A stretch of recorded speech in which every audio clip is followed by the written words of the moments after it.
Number 7, cross-sponsoring. Next, let's discuss cross-sponsoring. Cross-sponsoring is defined as the enrollment of an individual or entity that already has a current customer or representative agreement with World Ventures. Or it's someone that's had an active agreement on file within the preceding 6 months within a different line of sponsorship. This is easy. You simply cannot try to convince someone that's already an active rep or customer to join your specific team under another name or entity while they're still active and a part of someone else's business. This includes convincing them to work the business through their wife, sibling, or business partner. You need to work with the one who enrolled you in the business. It's the only fair way to do it.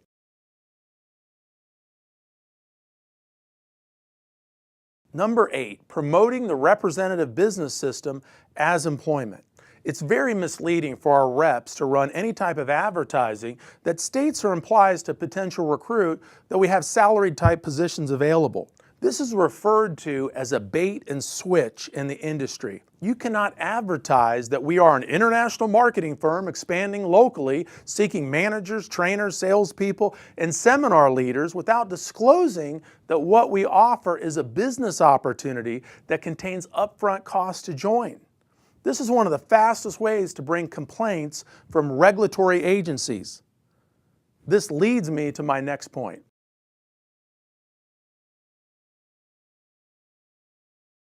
Number 9, blind ads only. Again, first and foremost, all advertisements must be approved by compliance prior to using them.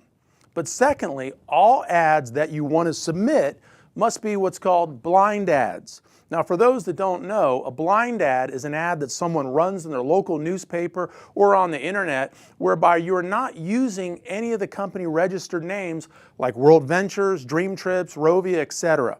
For example, if you run an ad that says, "Travel with me for free, call now," it must be approved. Now, that particular ad would never be approved, but you get my point. Again, we are legally liable for any mass marketing that's populated by the sales force. We don't want one bad apple to spoil the whole bunch.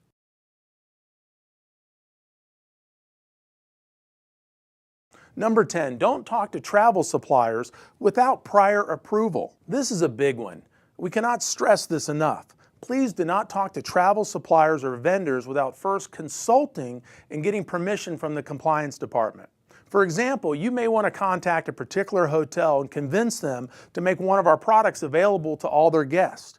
In order to do so, you must get prior written approval from compliance. The reason for this is someone in our travel department may be in the middle of a strategic negotiation with the same property to have a dream trip at that resort, and all of a sudden a rep is calling for a totally unrelated reason. See, it doesn't look professional if the right hand doesn't know what the left hand is doing. So please refrain from that type of activity unless you receive approval.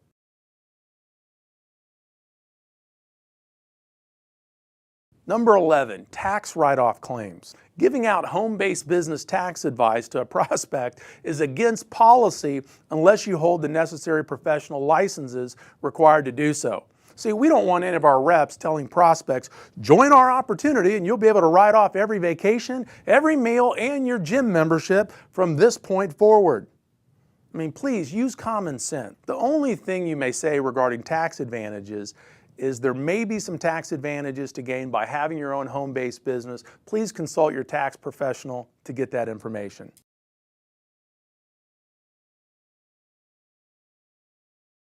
Number 12 is third-party use of payment information. As a representative in this business, you may end up with access to someone else's credit card number or bank information. Now, this goes without saying, but you can never use or store that information for any circumstances. Rather, you must immediately return all confidential records to the proper owner or shred any information that's not for public use.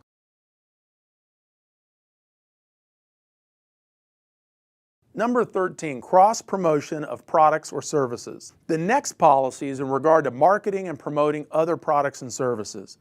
It states World Ventures reps are not restricted from selling the products and services of other companies. However, direct or indirect promotion of those products and services to other World Ventures reps or customers is limited to only those personally sponsored by the representative. So you can work for as many companies as you want. You can be in as many businesses as you want. But don't promote or try to sell some other product or service to another World Ventures rep that you did not personally enroll into World Ventures. It's a simple rule. If I was a rep in the field, the rule states that I'm not allowed to target all the people that you brought into your World Ventures business to buy my non-World Ventures products or services. One of the many reasons this rule is in place is this. Let's say you work for 2 years building up a nice income with World Ventures. Over that time, you may have sponsored 100 people personally and have 25 that are diligently selling product and building you a large team. And then all of a sudden, Dan comes along, and I may even be your upline, and I start calling your best 25 people that you worked hard to get, and I try to sell them a real estate investment in, let's say, Florida. Would you be happy if I did that? Probably not. What would my actions say to your reps about the validity of the World Ventures business opportunity? Wouldn't be good. See, there are actually multiple reasons this one rule is in place. Here's a fact. Every major long-term company in our industry has this rule in place, and we do too. One last thing I'll mention about the rule is that we're not running a dictatorship, and we also have to use common sense. For example, if you own a business that predates World Ventures and you so happen to advertise that business on the radio, and let's say someone that's a World Ventures rep walks in your door as a result of your ad, well, that situation wouldn't fall under this rule. This rule covers specifically targeting World Ventures reps and customers that you met as a direct result of our company. You may have got their card at a meeting. They could be on your sales team report. If they were not someone that you personally enrolled in our business, you cannot target them for other businesses and products. On a similar note, we've had a variety of reps as of late sell leads to their team members or even the Dream Trip membership where they collect the money personally and then they keep the money. The new rep ends up calling up the corporate office asking for a refund on money we never received in the first place. Please don't do that. Don't try to sell products through your own personal cash register. Use our systems, that's what they're there for. At the end of the day, it comes down to this. We're focused on protecting your team. Now, a few more and we'll wrap up.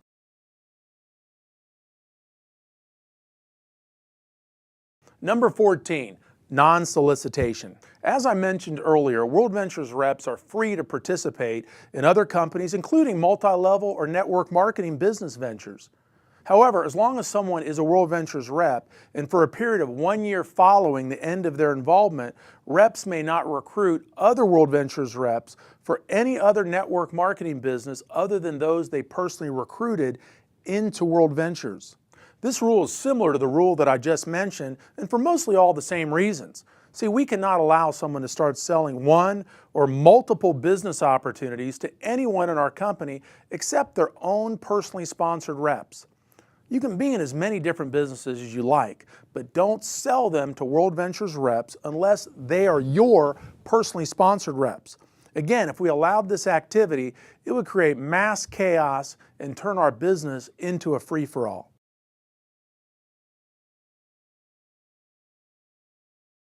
Number 15 is Dream Trips etiquette. Last but certainly not least, let's talk about Dream Trips etiquette.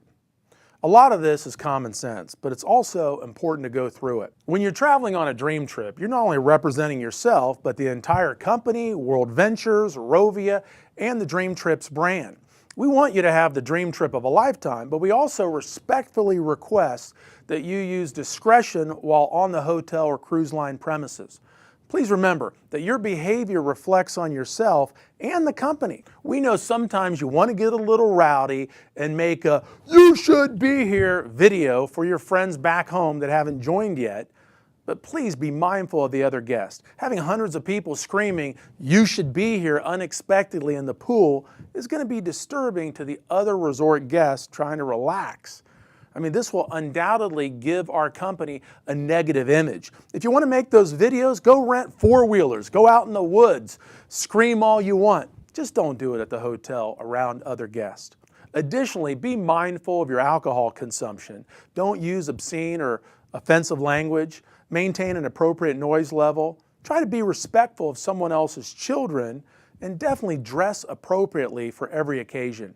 The bottom line is, be a good sport when you're participating in group games or activities. Ultimately, just respect your fellow guests that are on property. See, we all have to make sure we conduct ourselves in such a manner that we're invited to return time and time again. And lastly, but most importantly, don't disclose what you paid for your dream trip to other non-dream trip guests. And do not, under any circumstances, attempt to recruit the property employees or fellow guests. Also, under no occasion are you allowed to recruit a Dream Trip member that may be on the trip as a direct result of our B2B program. This could cause a fellow World Ventures rep to lose a large block of business if that employee were to go back to their boss and tell them that they're quitting their job because you recruited them into our company.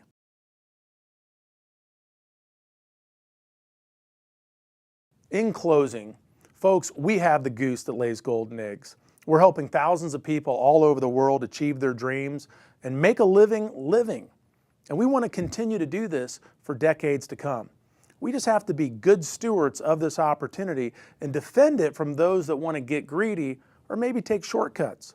I've reviewed some of the most important policies and procedures that everyone needs to know and understand, but I highly encourage you to learn them all. It only takes one mistake to cause a public relations or news media challenge that could tarnish our reputation with a consumer protection agency, or at a minimum tarnish our credibility with potential future World Ventures representatives and customers. But with your help, World Ventures will be a lifelong experience for all of us. Thanks for doing the right thing. You're a part of the World Ventures family now. We need you to help us protect this house. Good day.